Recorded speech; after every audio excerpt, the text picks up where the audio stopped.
Welcome to Season 2 of Liberty's Leading Edge Conversations. I'm your host, Nozipho Shabalala. This series focuses on the future of work. Now, as the relationship between people and organizations evolve, work is more than just a place where we go to work. It's where we go to experience work. And so the topics in the series have intentionally been designed to shift the conversation away from the mechanics of employment and a lot more towards the dynamics of the human experience. And so we are sharing and gathering insights that have the potential to shape the industry for both members and employers. In today's episode, we turn our focus to the question of what does it really take to build inclusive workplaces where people living with disabilities can truly thrive?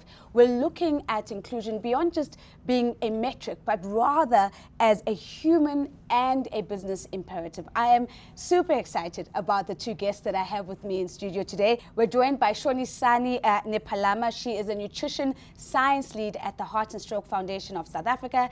And John Taylor joins us. He's from Liberty Corporate Benefits, and he is an actuary. Thank you so much for making the time to join us. Great to be here. This is going to be perhaps one of the most important conversations, I do not doubt, in the series. And maybe, Shonisani, let me start off with you. When we talk about people living with disabilities feeling like they truly belong, practically, what does that even mean and what does that look like? And most of the time when people that have disability, especially in the workplace, when they're working, I think for them to feel like they belong, it's about them not to be separated from individuals without a disability.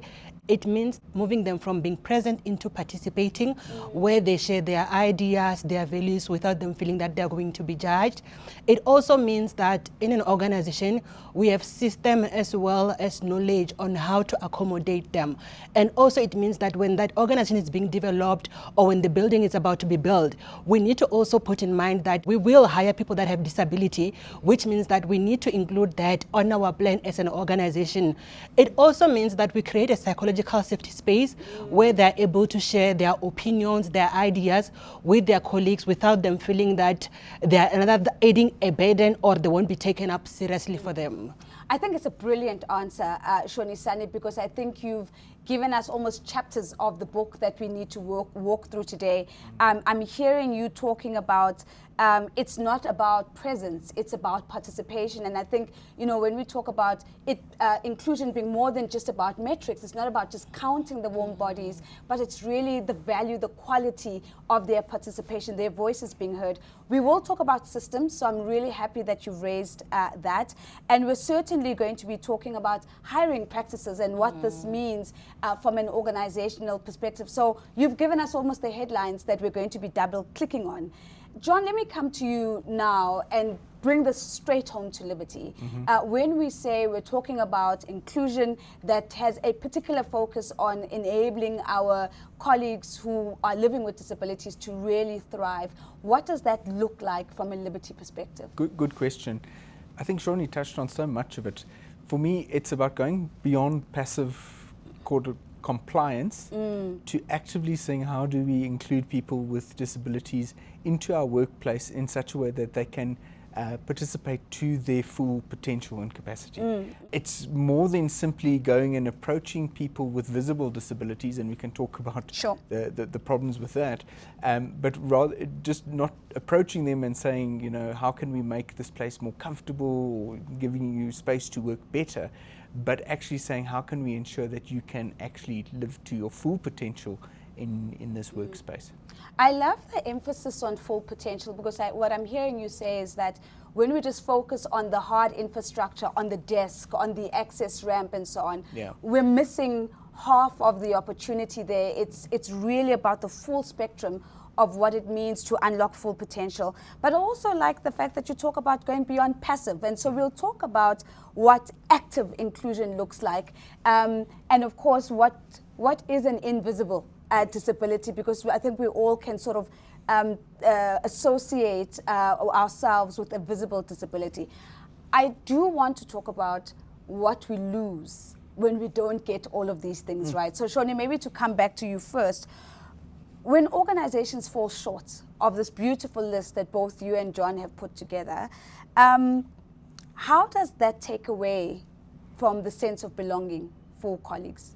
When organizations fall short of that, most of the time, it makes employers or people with a disability or anyone not to will to participate because they feel like they're already excluded, already judged, which means that they won't really do the work to the fullest of what they can give because they feel like I'm just one of the members. There's nothing that the organization is going to recognize me on.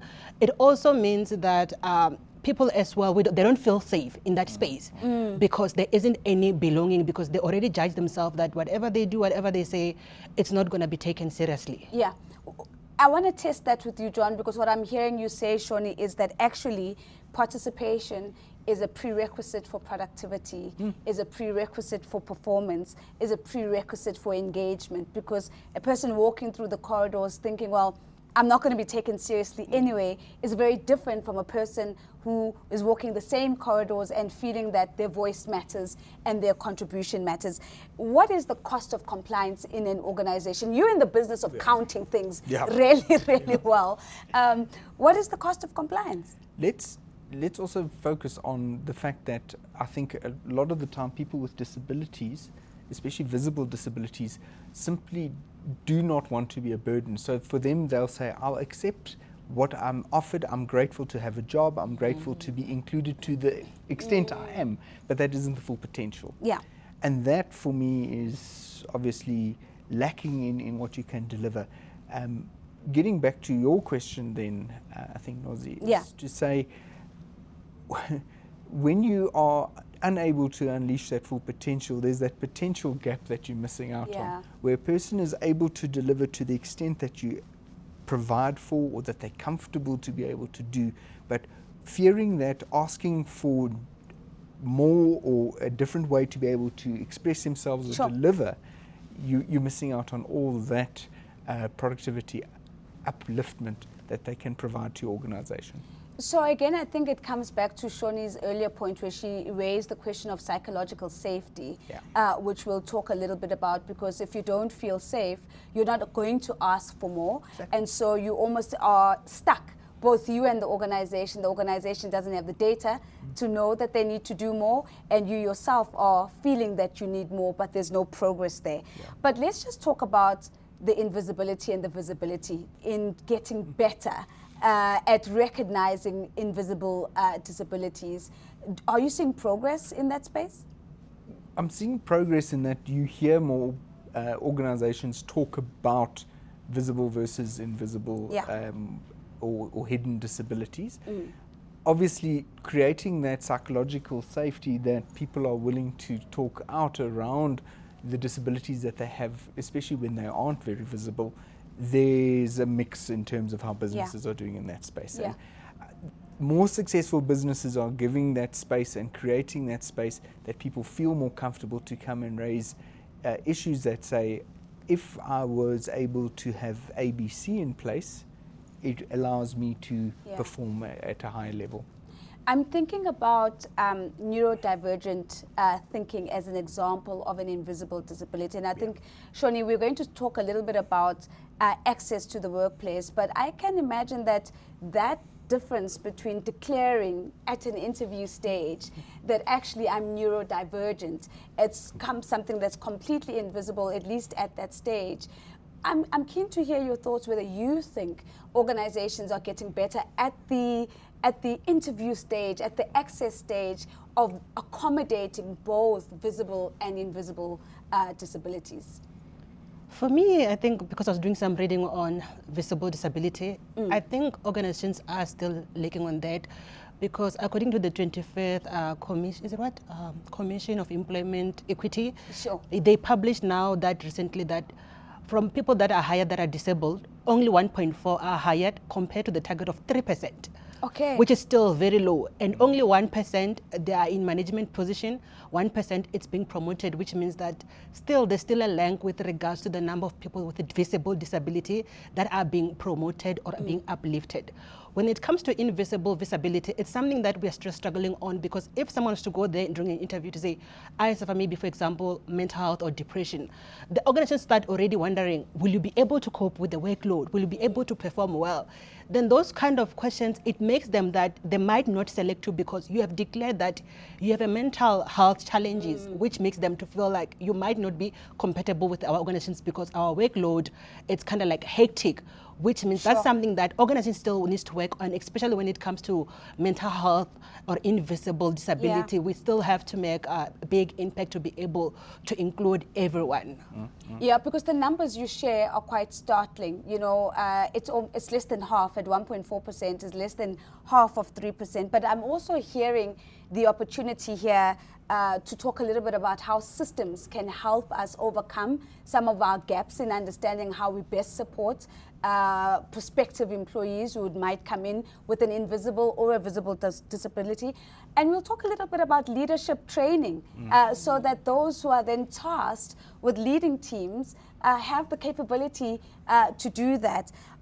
I want to stay a little bit more on the roles and the hiring practice with you, John. Do you think that roles are now being sort of defined a little bit better, being opened up a little bit better, with the view that they can be occupied by people living with disabilities? The way we think about roles within organizations, do you see that evolving in any way? Yes and no. I see that organizations are keen to sort of earmark roles that they believe that people with certain disabilities can more easily function in, but not necessarily to transform more roles in such a way that you can accommodate more people. And I think that's a missed opportunity where you can look at a role, reimagine it, reassess it, and find a space that you can employ people that are highly skilled in being able to deliver to it in a different way. I'll use an example. You'll find that people with visible disabilities, perhaps people that need to make use of a wheelchair, you'll say that those sorts of people are well suited for back office jobs because they can have a nice office situation where they set up that caters for their needs. But actually maybe they are incredible salespeople that you actually want out there. And there's nothing stopping that from being the case.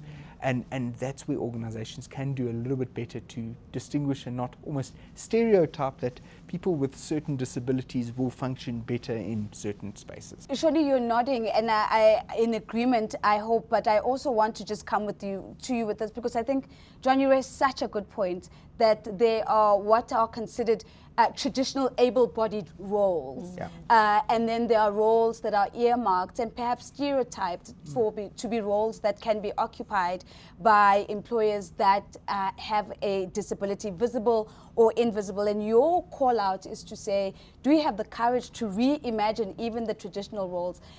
Have you seen any kind of roles, Shoni, that are increasingly sort of opening up to employers with disabilities that maybe before really weren't considered to be roles that were suitable, for lack of a better phrase, for people living with disabilities?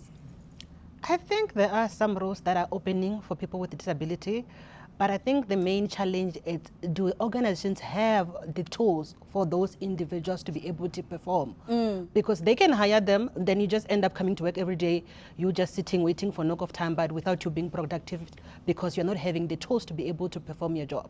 So that's why it's important that when the organizations build their building or the system or the workplace, they should always have the tools that when they hire people with a disability, they can also still perform their jobs.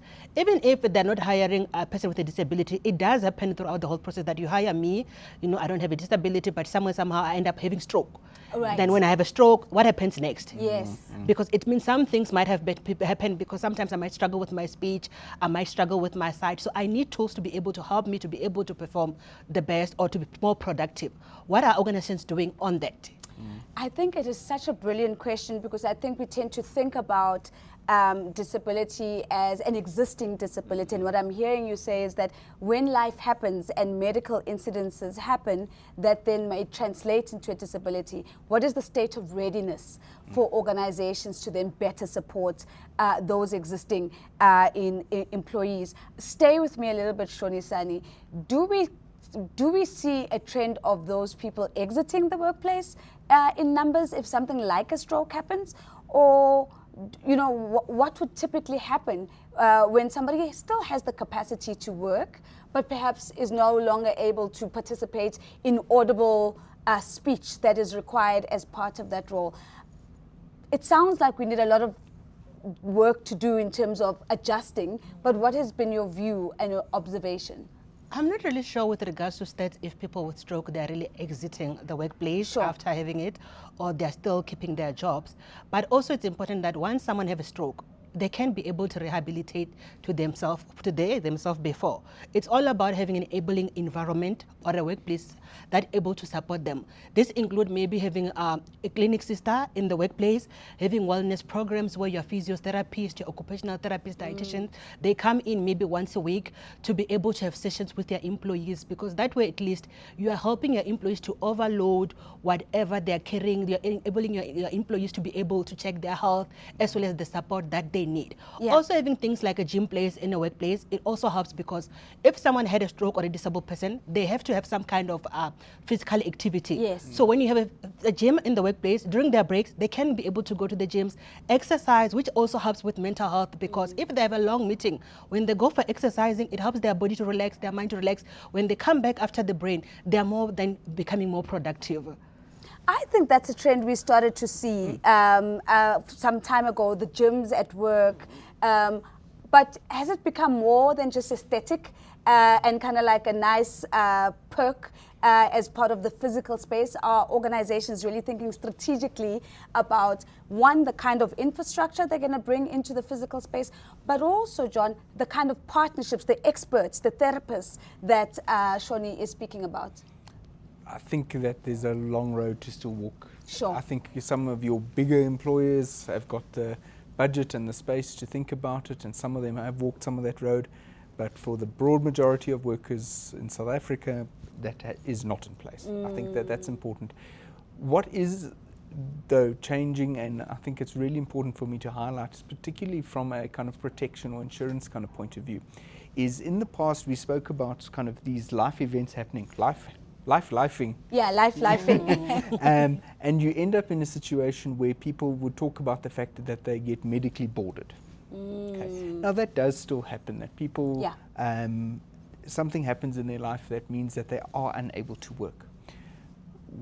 What the insurance focus has increasingly become is on that rehabilitation point, which is to say, how do we empower the person in their personal capacity to ready their home to live in as a disabled person, but also how do we empower employers to make the necessary changes, reskill the person as required, ready the workplace, and here I'm talking beyond the aesthetics of ramps and desks and whatever, but really to make the workplace workable and livable for that person in their new changed reality. Let me stay a little bit and perhaps bring in a complication, John. In one of the episodes, we will be discussing this idea of being in a hyper-digitalized world where lots more people are working from home. From an investment perspective, are you perhaps seeing any hesitation from organizations to invest in sort of these big infrastructure, whether it's gyms and it's showers and it's physiotherapy rooms, because the nature of work itself is also beginning to shift with the hybrid model really anchoring itself today? Yes, in the same way that all commercial kind of real estate has come under pressure as to what does the workplace look like in a post-pandemic world. Yes, the cost of putting up a gym and cost of putting up medical kind of services in office or on the factory floor becomes a big question, and I guess it differs massively depending on what industry and what kind of work you do. If you're in a kind of professional services setting, working from home becomes a lot more viable. It becomes a lot more of a kind of debate as to how effective and efficient it is, and that's where that discussion is at. Where you're working on the factory floor, in a mine, in that kind of conditions, then working from the so-called office, working at the coalface, working in the factory, that's a reality. Yeah. 100% of the time. So I think you have to meet your workforce where they are, where the employer is, and make sure that what you're providing is a fit for purpose. So we've spoken a little bit about the infrastructure. We've spoken about the physical infrastructure. I want to talk about systems a little bit. And maybe, Shoni, let me come to you for this. When systems are not designed with people living with disabilities in place, what are some of the ways in which we can see that exclusion happening because the system hasn't taken them into consideration? When you talk about the system that has excluded those with disability, it might seem like it's a one barrier that's impacting, but it's small things that at the end they make a big impact.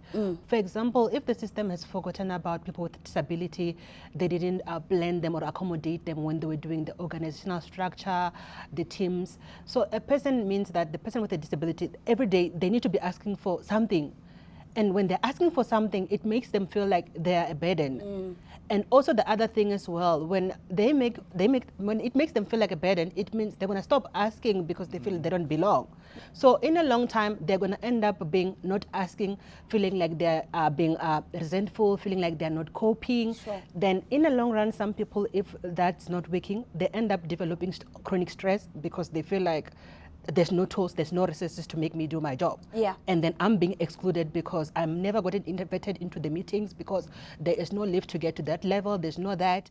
You know, what you say, Shoni, brings me then to some of the design choices, John, that we need to be thinking about. I mean, you're talking about an experience where a person has to continuously ask for the same thing over and over. That, for me, sounds like that should be a feedback loop into the broader system, that something's not working as optimally as it should be. And that's what brings me to the question to you, is to say, what are some of the design choices, and I think feedback loops would probably be one of those design choices, that need to be in place in order to ensure that there isn't a quiet exclusion of people, and that there's a very active inclusion of people living with disabilities. And these must be design choices that actually make a difference. Yeah.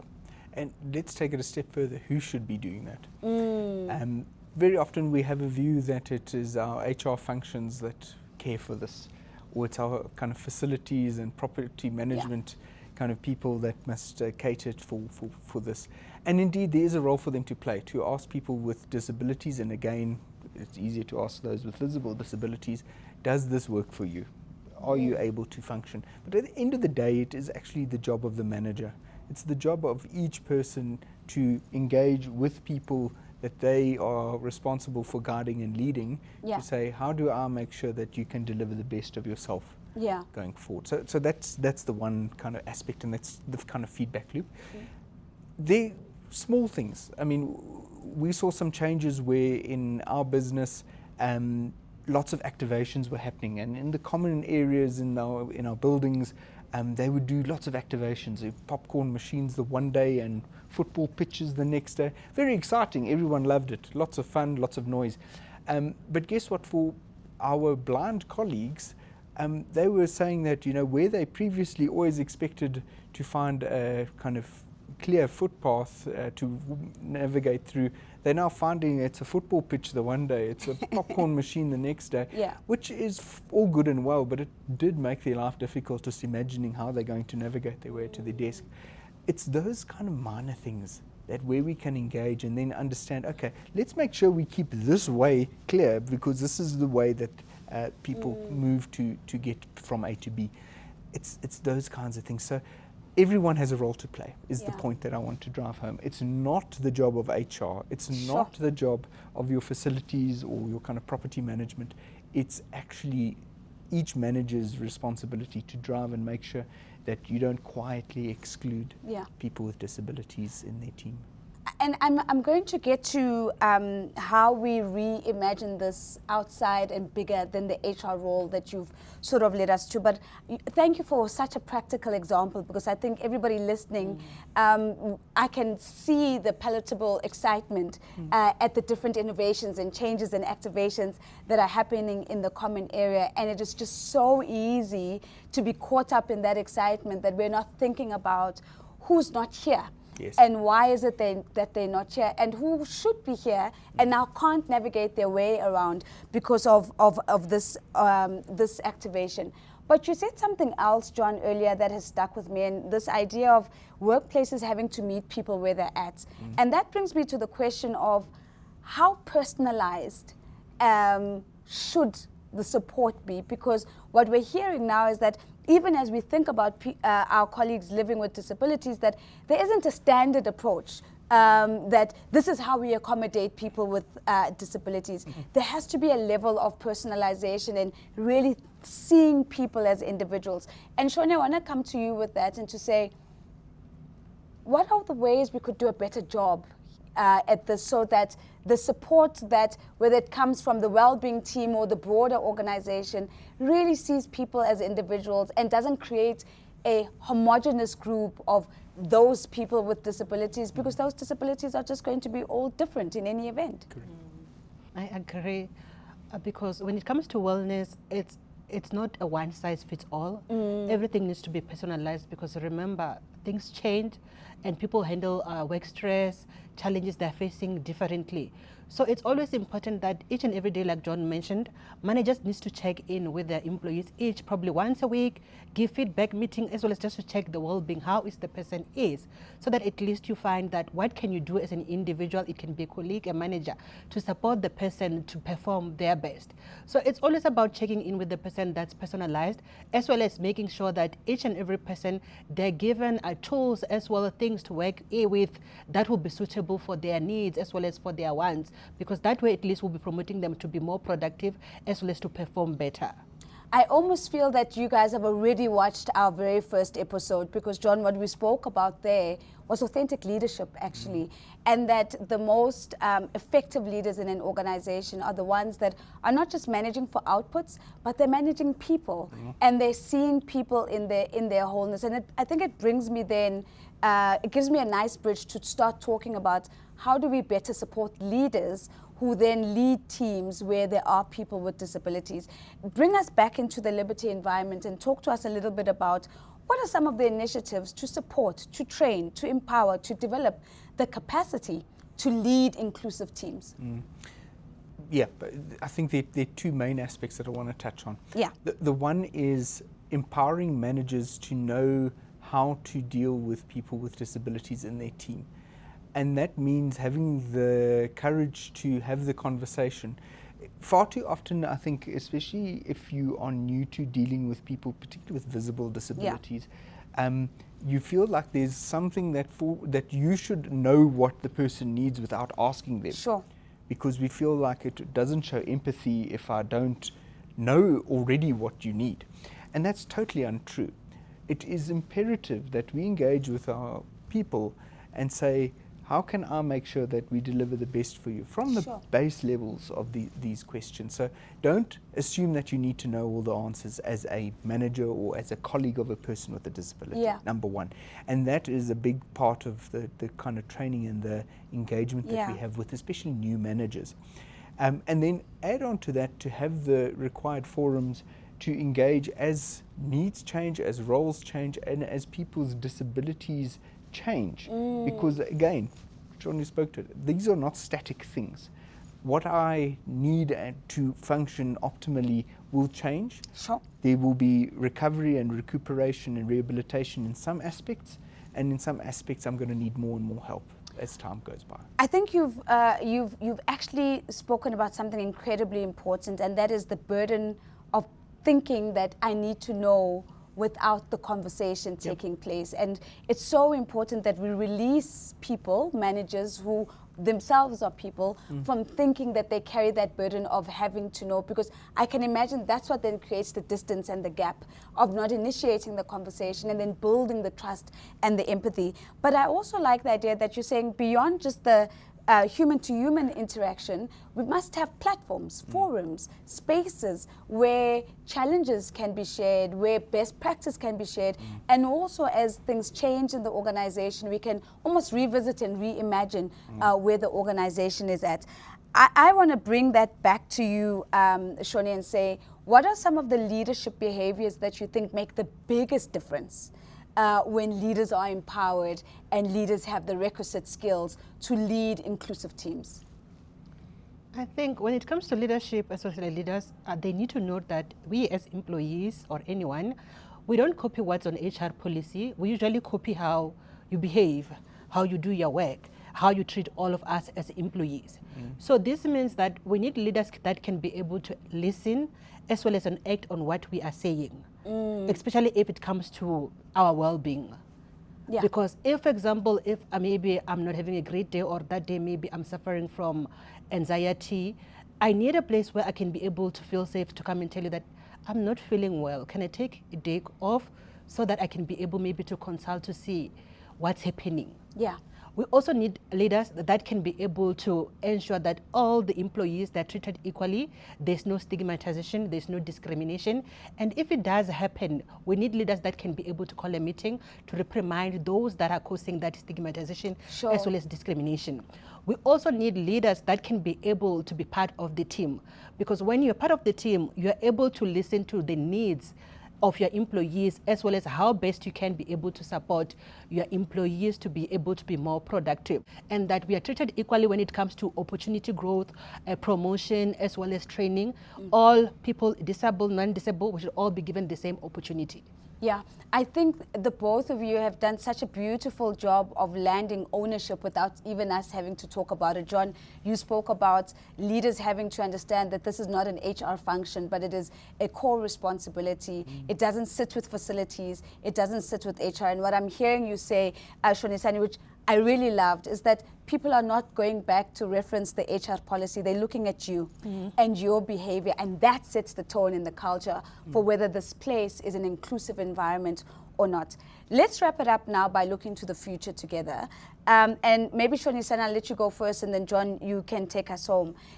When you think about the organizations of the future, what do you think is going to be the biggest difference between those that are able to truly support diverse teams, to be truly inclusive, and where people with disabilities can truly thrive? What do you think are going to be the characteristics of that organization? And the exact same question to you, John, as well, but to Shoni first. I think for organizations that will thrive in future, it's organizations that when they build, even if they've already built, it's organizations that will be able to accommodate people that had visible disability, and those that maybe throughout their life they end up being disabled, or those with invisible disability.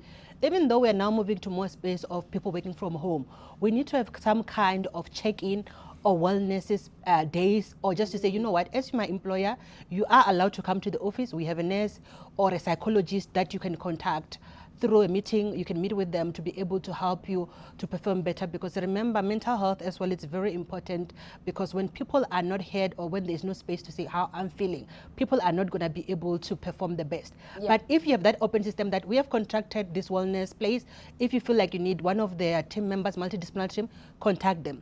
Sure. Another thing that's also very important that organizations will thrive is to also have an environment that promotes healthier behaviors. This includes physical activity, healthier food saving, where in a cafeteria we will sell meals that are healthier, having water stations in the workplace, as well as trying to protect people that are not smoking from those that are smoking. So that's all the things that we need to do at the end of the day, that we also need to consider the well-being of each and every person individually, as well as give them the platform to do their best, as well for them to perform their best. What would you add to that? Sure, so many things. So many things that you covered that. For me, it's about getting practical and saying that we still live in an extremely unequal society, even disabilities aside. Yes. What suits in one situation is not going to suit in another. So, for example, providing access to medical care on site works fantastically if your employees are on site. Yeah. If they are not, making sure that they have access to virtual health consults, virtual advice on a medical basis, trauma counseling, all of those kinds of things become critically important. So there are ways in which you can deal with that. Yeah. Add on to that, we continue to talk and record kind of our conversations and engage more broadly on these. I think that will open a lot of eyes to what is actually happening and what can be done, because a lot of people do become despondent that you know I'm able to work because they've made the bare minimum, because that's what they think is required. Remember, coming back to that thing of asking the question. Sure. So engage with people to say, does this actually meet the need? Yeah. And we're going to need to see more and more of that than simply saying, I think I've put in place all the things, at least when I check online, that these are the things that I get told a person with this particular disability is going to need. Engage one-on-one, because as you say, each person's needs are unique to what they're going to need, and we're going to see more of that. And businesses that do that are more likely to succeed. Absolutely. A business that creates a conducive environment for real, meaningful conversations where psychological safety is present are going to stand out in the future in their ability to create inclusive environments where their employees who are living with disabilities are enabled to thrive. This has been a Liberty Leading Edge conversation. This is where we explore the future of work, and this is where we close the gap between employment and the experience of employment. My name is Nozipo Shabalala. I'll see you at the next one.